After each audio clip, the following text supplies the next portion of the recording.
बिस्मिल्लाहिर्रहमानिर्रहीम अस्सलाम वालेकुम। Welcome to my YouTube channel all in one tech. कैसे आज एक नई इन्फॉर्मेशन अपडेट के साथ हाज़िर हुए हैं।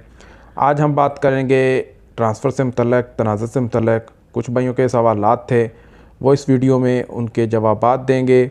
सवालात जो हैं वो मेन चीज़ है जिनके बारे में जानना आपके लिए बहुत ज़रूरी है, क्योंकि ट्रांसफ़र लेते वक्त आपके भी जहन में ये सवाल हो सकता है, या अगर आप भी ट्रांसफ़र लेना चाहते हैं तो आपके जहन में भी ये सवालात हो सकते हैं। तो सवालात कुछ इस तरह से हैं कि सबसे पहले एक भाई का सवाल है कि जब हम तलब डलवाते हैं किसी नई कंपनी से, अगर हम उसको एक्सेप्ट नहीं करते तो वो कितने दिन तक तलब जो है हमारे किवा में रहती है। तो क्या अगर हमारे पास पहले से एक रिक्वेस्ट मौजूद है, उसका हम रिस्पॉन्स नहीं देते, तो क्या दूसरी रिक्वेस्ट मंगवा सकते हैं या नहीं। जब आप किसी भी कंपनी से तलब मंगवाते हैं, रिक्वेस्ट मंगवाते हैं ट्रांसफ़र के लिए, तनाज़ुल के लिए, तो आपके पास 10 दिन का टाइम होता है। 10 दिन के अंदर आपने उसको एक्सेप्ट करना होता है, और आपका जब तलब, जिस दिन आपको तलब आती है उस दिन से आपका जो टाइम्स है वो स्टार्ट होना शुरू हो जाता है कि तलब मंगवाने के दिन से लेकर 10 दिन तक आपके पास टाइम होता है। 10 दिन के अंदर आपने रिक्वेस्ट एक्सेप्ट करनी है। रिक्वेस्ट एक्सेप्ट करेंगे तो आपका नेक्स्ट प्रोसीजर है वो स्टार्ट हो जाएगा।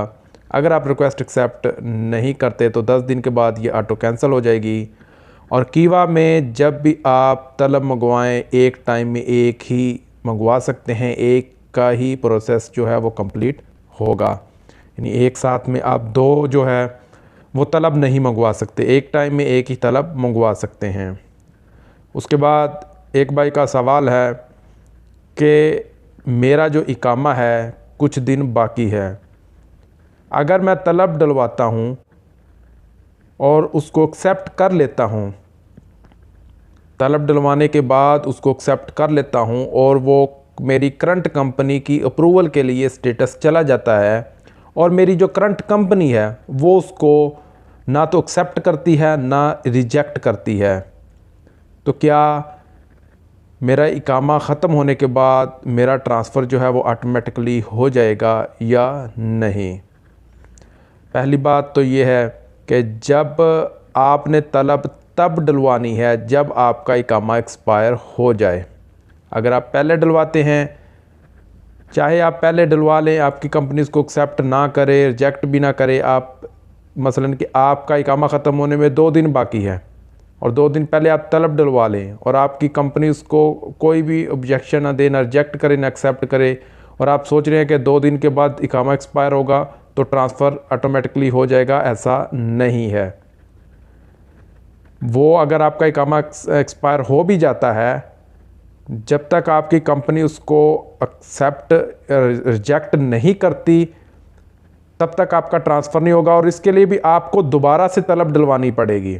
उसी तलब पे आपका ट्रांसफ़र नहीं होगा। हाँ, अगर एक्सेप्ट कर लेती है तो ट्रांसफ़र हो जाता है, लेकिन अगर उसको एक्सेप्ट नहीं करती और रिजेक्ट भी नहीं करती, अगर रिजेक्ट कर दे तो फिर भी आपको तलब नहीं डलवानी पड़ेगी, और अगर वो एक्सेप्ट कर ले तो फिर तो आपको तलब की ज़रूरत नहीं है, लेकिन आपने तलब एक्सपायर होने के बाद डलवानी है। और अगर आपकी कंपनी रिजेक्ट नहीं करती और आपका इकामा एक्सपायर होने में 2 दिन रह गए हैं तो आपको फिर 14 दिन जो है वो इंतज़ार करना पड़ेगा। 14 दिन के बाद वो तलब ऑटोमेटिकली कैंसिल होगी, फिर आप नई तलब डलवाएंगे और फिर आपका ट्रांसफ़र होगा। ऐसा अगर आप करेंगे तो हो सकता है, ये तो आपके जहन में चल रहा है कि कंपनी ना तो एक्सेप्ट करेगी ना रिजेक्ट करेगी, वो कुछ भी नहीं करेगी। हो सकता है कि कंपनी आपके लिए प्रॉब्लम क्रिएट कर दे जब उसको पता चले कि आप तनाज़ुल ले रहे हैं उसकी अप्रूवल के बगैर। तो ये चीज़ें हैं, नोट कर लिया करें, क्योंकि ऐसी गलतियां आप करते हैं तो बाद में फिर आपको मुश्किलात का सामना करना पड़ता है। अगर आपने ट्रांसफ़र लेना है, इकामा एक्सपायर हो जाता है, एक्सपायर होने के अगले दिन आप तलब मंगवा के अपना ट्रांसफ़र ले सकते हैं विदाउट परमिशन करंट कंपनी की अप्रूवल के। आपका ट्रांसफ़र डायरेक्ट हो जाएगा। पहले आपने तलब नहीं डलवानी, चाहे आपकी कंपनी उसको रिजेक्ट करती है, चाहे आपकी कंपनी उसको रिजेक्ट नहीं करती, इग्नोर कर देती है, तो फिर आपको फिर से भी लाजमी तौर पर दोबारा तलब डलवानी पड़ेगी। उम्मीद है कि ये सवाल का जो जवाब है उस भाई को समझ आ गया होगा। दूसरा, कुछ भाइयों के सवालात आ रहे थे कि ट्रांसफ़र जो है क्या हो रहे हैं या नहीं। तो भाई ट्रांसफ़र बंद हुए ही नहीं थे, ट्रांसफ़र हो रहे हैं। उन भाइयों के ट्रांसफ़र हो रहे हैं जिन भाइयों का इकामा एक्सपायर था, उन्होंने तलब डलवाई, उनके जो है वो ट्रांसफ़र तनाज़ल हो रहे हैं। या जिन भाइयों के वर्क परमिट ख़त्म हो गए थे और ख़त्म होने के बाद उन्होंने तलब डलवाई, उनके ट्रांसफ़र हो रहे हैं। उसके अलावा बाकी किसी भी कंडीशन में ट्रांसफ़र नहीं हो रहे। फ़िलहाल कोई भी जो है वो अपडेट नहीं आई ट्रांसफ़र से मुतल्लिक़, और बहुत से भाई सिर्फ़ इसी चीज़ का इंतज़ार कर रहे हैं कि कब ये नई जो पॉलिसी है वो आए, नया कानून आए कि अगर हमारा कॉन्ट्रैक्ट भी बाकी है हम तलब डलवाएं तो हमारा ट्रांसफ़र हो जाए, हमें करंट कंपनी से इजाज़त की ज़रूरत ना पड़े। तो इंशाल्लाह इससे रिलेटेड भी कोई जल्द ही न्यूज़, कोई इन्फॉर्मेशन आती है तो वो भी आपके साथ शेयर करते हैं।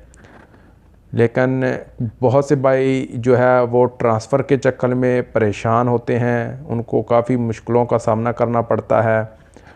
वो इस वजह से कि उनका इकामा बाकी होता है, वो तलब डलवा लेते हैं या ट्रांसफ़र ले लेते हैं, उनका ट्रांसफ़र भी हो जाता है, कंपनी को, वकील को नहीं पता चलता। लेकिन जब उनका आगे भी ट्रांसफ़र का प्रोसीजर कंप्लीट नहीं हो पाता तो उनके कफ़ील को, जैसे पुराने कफ़ील को पता चलता है तो वो हरूब लगा देते हैं, जो आपके लिए जो है बहुत प्रॉब्लम पैदा कर सकता है।